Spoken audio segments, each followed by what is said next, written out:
విజయవాడలో మనకి G+1 semi commercial house అయితే బ్యాంక్ ఆక్షన్‌లో సేల్‌కి అయితే వచ్చిందండి. హౌస్ చూసుకుంటే మనకి విజయవాడ వన్ టౌన్‌లో అయితే వస్తుంది.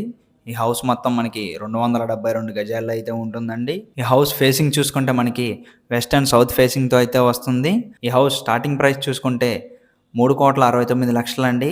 గమనించగలరు. ఇది స్టార్టింగ్ ప్రైస్ మాత్రమే. ఆక్షన్‌లోకి వెళ్తే ప్రైస్ అనేది పెరుగుతుంది. స్టార్టింగ్ ప్రైస్ వచ్చేసేసి 3,69,00,000. ఈ హౌస్ యొక్క లాస్ట్ డేట్ చూసుకుంటే ఏప్రిల్ 24వ తారీఖు అండి. ఏప్రిల్ 27న అయితే ఆక్షన్ అయితే జరుగుతుంది. ఈ హౌస్ నచ్చి విజిట్ కావాలి అనుకుంటే గనక స్క్రీన్ పై ఉన్న మా నంబర్స్‌కి కాల్ చేయగలరు. ఇలాంటి మరిన్ని మంచి ప్రాపర్టీస్ కోసం మా ఛానల్‌ని ఫాలో చేయండి. Thank you for watching.